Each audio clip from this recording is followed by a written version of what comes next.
I was working with a student recently who was struggling with patience.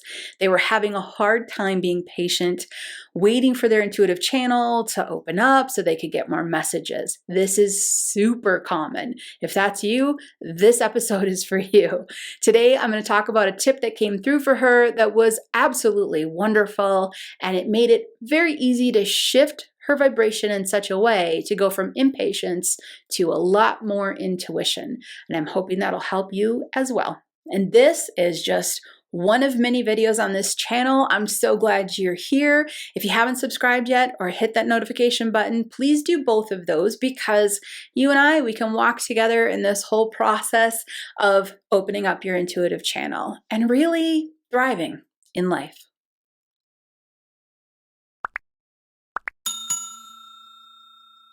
So I met with this student, and when I do intuitive coaching sessions, I do tap in, always with the permission of the person that I'm working with, but I do tap in to connect most often with their guides.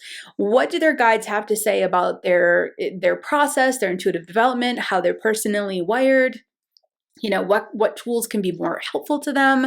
And in this particular session, a tool came through that I thought, this is so simple and so easy, and it was a great analogy, and I think it's going to be really helpful.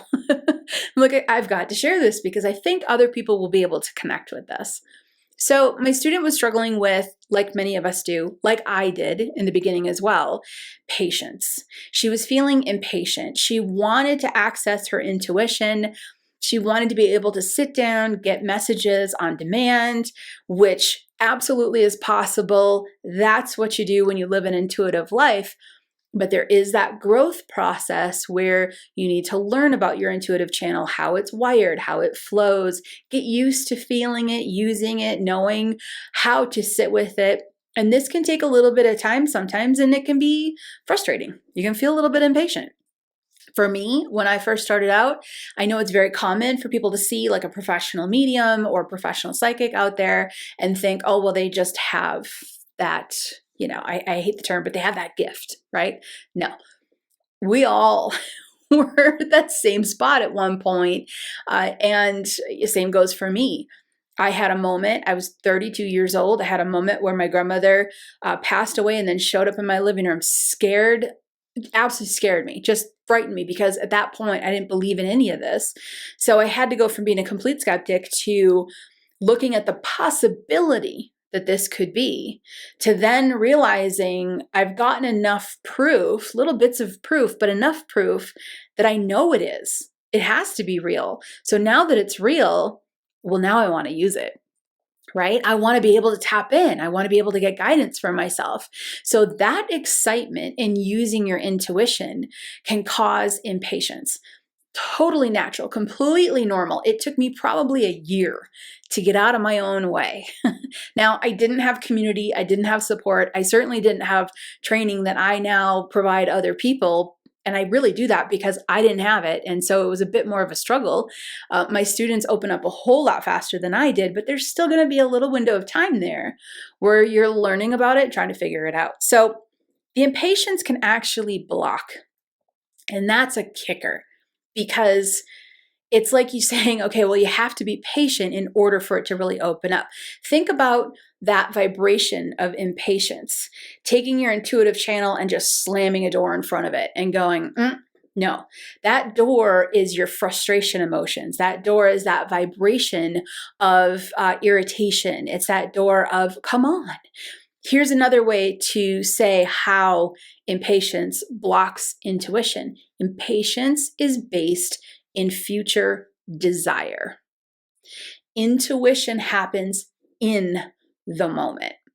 So if you're impatient, your mind is really in the future.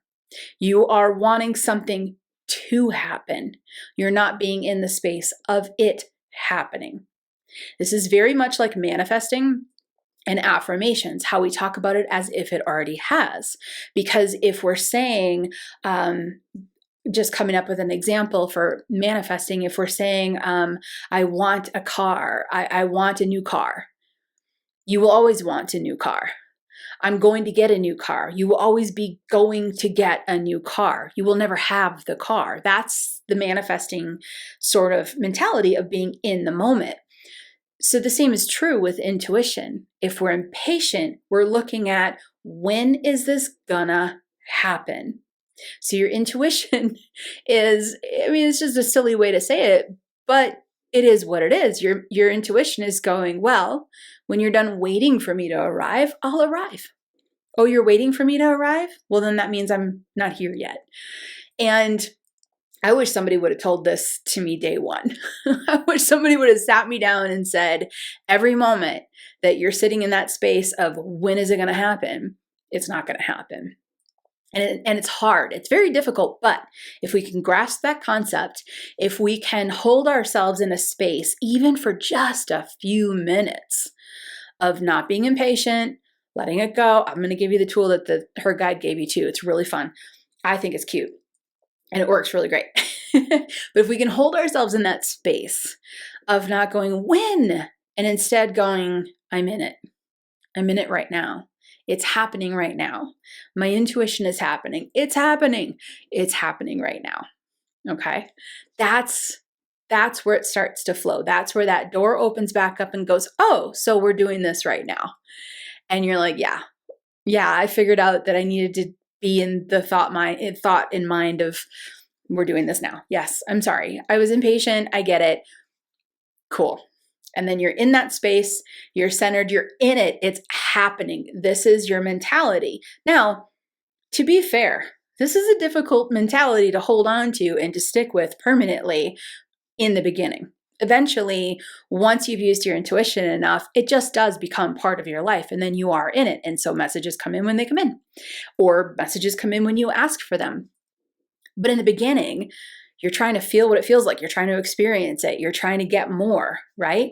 Or perhaps you're reading for other people and you're getting some things, but then it slows down. And then you're getting some things, but then it slows down. You're getting that breadcrumb effect, right?